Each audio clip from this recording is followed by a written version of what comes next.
Welcome in, everybody, to another DVDD special. Joining me once again is my temporary my co-host that's on a temporary hiatus, I guess is the best way to put it. That may become a permanent hiatus, but we'll see all about that. We've talked about on Divers, Lance, do a new job. You're unable to join me consistently on Friday nights because you can't commit to the time at the moment. Hopefully things settle down with the new job and you're able to come back to the show, because let me tell you what, some of the people who watch it are, miss you. And, as much as I hate to say it, I miss doing the shows with you as well, man. How you doing? How are you, how are you doing? It's been a while. I'm doing good, and it sucks to not be able to do the shows. It's part of what makes this covering the Broncos so much fun, is to be able to sit down and have a conversation with you guys every single Friday night. And hopefully, when I get through this training process and find out what all the responsibilities are, I'll be able to join in again and continue to host the show and work with you. And I'll still be behind the scenes doing these shorts, doing some written content and stuff at Mile High Huddle. But for now, I'm excited to be here, dude. I'm excited to join you once again and just to sit down again, get away from real life, talk some Denver Broncos football, and just have some fun for at least 10 to 15 minutes, man. Yeah, I mean, we have, if you can't tell watching this, we've, depending on when they go up, of course, we sat down, kind of bunch recording these in a couple of at a time, doing 3 videos. This is the third one of it. But it's been great talking to you, been great covering these conversations. We're going to be looking at the biggest defensive weakness overall and the biggest position of weakness on this Broncos defense. We've already at this point covered the offense. So getting to the defensive side of the ball, for the biggest weakness in general, what is it for you? Well, let's go directly to the inside linebacker room. And how the hell are we going to cover tight end coming across the middle of the field? I mean, Alex Singleton is a great see-ball, chase-ball linebacker. He does a great job as a tackler. He's flows to the ball really well. And, I mean, he's a leader. He's a guy that just racks up numbers. And some of those numbers are not necessarily the greatest numbers, because with those made tackles and the assisted tackles he gets, there's a lot of missed tackles in there as well. The coverage numbers for him aren't great, and that's a problem. Then you move on from Josie Jewell, you bring in Cody Barton, who is nicknamed from multiple different franchises now Mr. Backside, because he shows his backside to the play, he shows his backside to the quarterback, he shows his backside on pretty much everything that he does. So that's a problem here. Covering tight ends, when you have guys like Travis Kelce that you have to cover multiple times a year. The Raiders just went out and got Brock Bowers. They have Michael Mayer, who was another high quality tight end for several years at Notre Dame, and is a guy that is projected as a breakout player even with Brock Bowers. They're going to run a lot of 12 personnel in Las Vegas, from at least what the sound of it does. Like, you've got major tight end issues across the AFC landscape, across the NFL, where teams are trying to focus on guys that can create and like dictate matchups and create miss assignments, mismatches, and just a bunch of problems. This Broncos linebacker room and covering tight ends has been a problem for a while now. And number 31 out of number 32 last year, the only team worse against tight ends was the Cincinnati Bengals. This is a big weakness for this Broncos team. And my second one, defending against the run, is a big issue here. But we can at least talk about covering tight ends first. See, for me, flip them. Stop the run. You got to stop the run first. That's one of the key things in football in general. Stop the run. And they had such an issue with that last year. Mm-hmm. And yes, this year we're looking at an improved defensive line on paper. Haven't seen it yet on tape, with John Franklin Myers and Malcolm Roach joining. DJ Jones should be hopefully bouncing back. Yep. Zach Allen, he ended last season absolutely on fire. But Josie Jewell was reliable against the run. Alex Singleton is good against the run, and they struggled with it. So got to defend the run, and this falls on the linebackers and safeties. Last year, there was a lot of inconsistency from the safeties coming downhill against the run. A lot of inconsistencies from the linebacker position, especially when they started, pulling out Singleton or Jewell was hurt, and inserting one of these other guys. So you got to be able to defend the run. And when you do that, it helps create other things and opens up other things. And even in coverage, if you can handle your assignments against the run, you know, you don't have to bite as much on play fakes because you have to cover for a weakness there. You can actually play your coverage, and then if it is actually a handoff, you can then trigger downhill with an improved defensive line, hopefully holding their blocks, closing down those running lanes, and being able to just buy that not even a half second of extra time in coverage to get into position instead of leaving yourself open. It all starts in the run.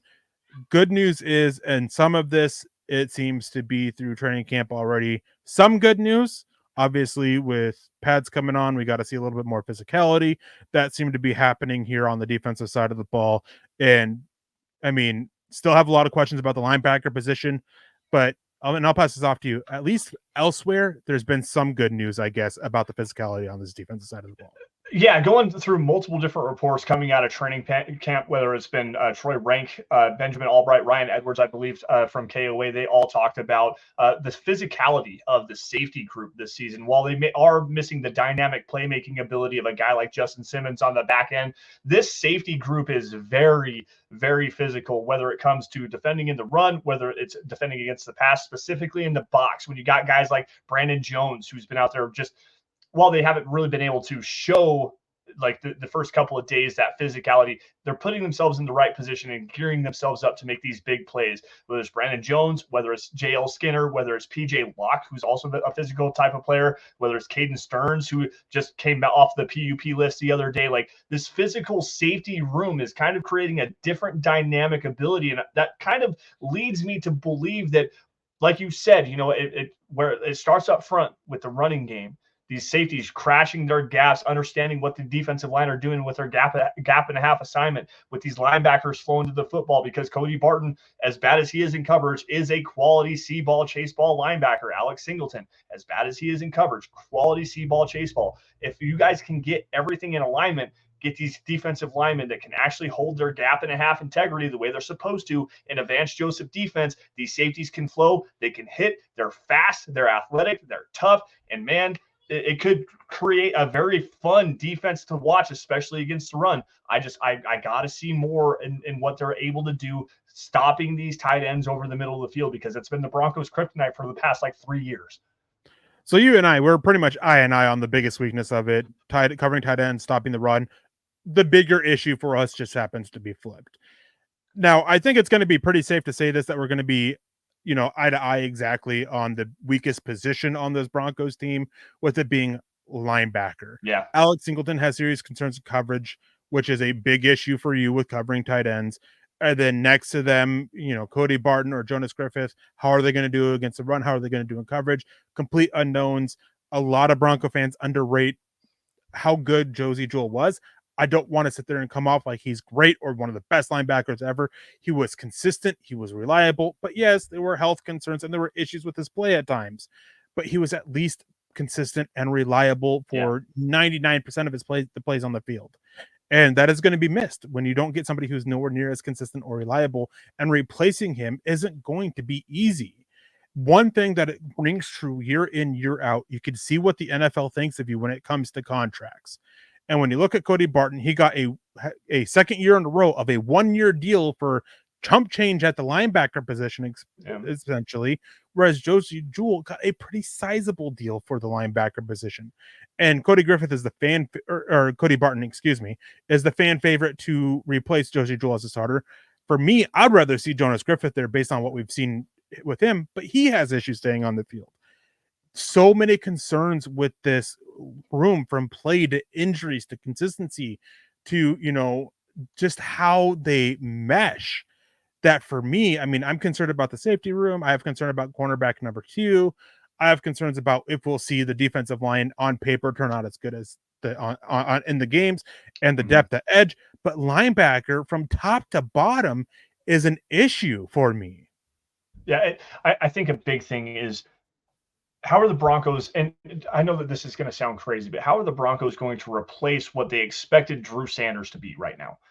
Obviously, young player trying to transition to that role, trying to transition to the NFL level, tears his Achilles pre-draft.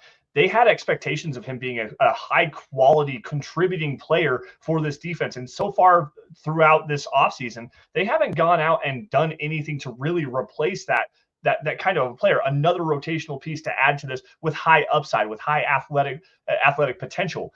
Are the Broncos going to go out and try to find a veteran player to come and help add to this room, or are they going to continue to roll with Alex Singleton, Cody Barton, Jonas Griffith, who has multiple years worth of injury concerns and inconsistency in his play over the past couple of seasons?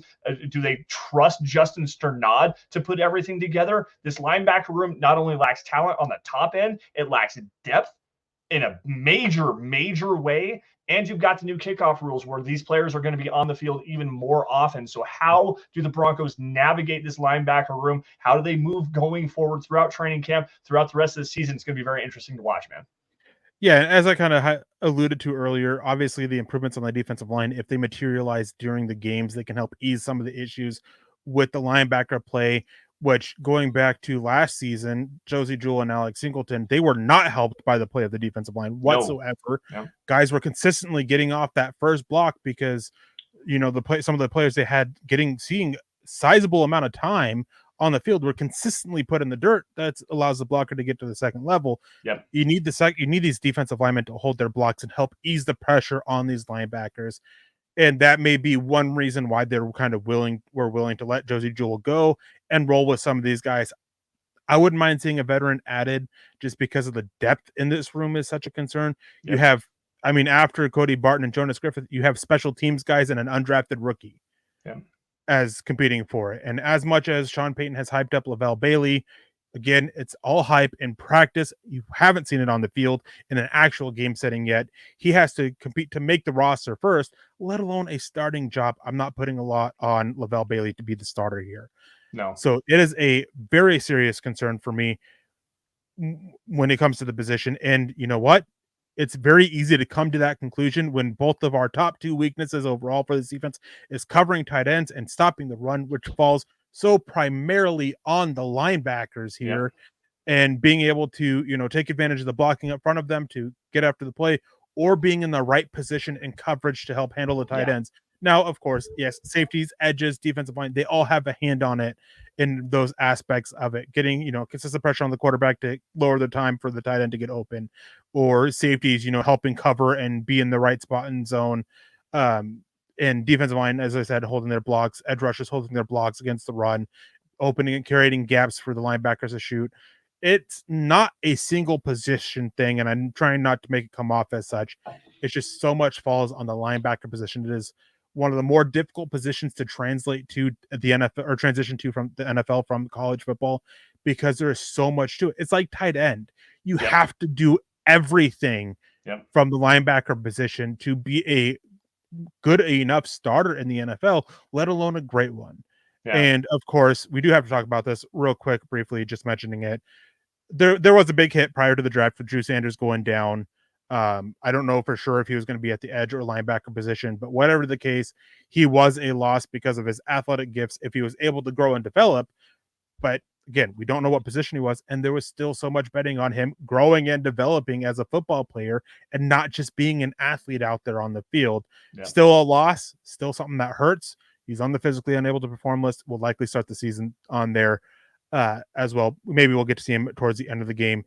Before we get out of here, do you have any final thing to say about the linebackers or covering tight ends or anything about the biggest weakness on this defense? Well, I want to talk about this edge room, man. You and I have gone back and forth on this several different times on Dove Valley Deep Divers over the course of the offseason. How much does this edge room have right now in terms of what they can bring as a high-end potential?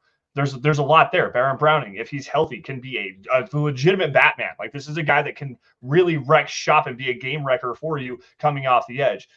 But guys behind him, Jonathan Cooper, Nick Bonito, whether it's Jonah Ellis, whether it's Thomas Incoom, Ronnie Perkins, like, what does this edge room really look like right now? To me, that's another big factor in defending against the run. How do these linebackers scrape getting outside of these outside shoulder gaps, keeping your outside shoulder clean for the edges, getting into the inside of the inside shoulder for the linebackers and filling your run fits? That's a big issue for me, is how do these edge players work against the run? We know they can get after the quarterback, but can they hold up and set a firm edge to help everything flow from the back end to the front end in terms of how they stop the run? And good news is through early training camp practices, the edge rushers, the defensive line, they seem to have been I don't want to say dominating, but being pretty consistently outperforming the offensive line so far in training camp practices. Yep. But that's going to do it for us today on this one. Thank you guys for tuning in and watching. As always, make sure you guys leave a like below. And if you guys have any questions or comments, and if the question's good enough and I don't answer it right away in the comment section here, maybe we'll end up doing a video on it in the future. So make sure you guys leave some good creative comments in the comment section down below as well. Leave the, hit the thumbs up for the like, subscribe if you're not subscribed. Thank you guys for watching. Have a wonderful day, night, evening, weekend, whatever happens to be at the time you guys are watching this. Thank you guys for tuning in, and we will see you again next time.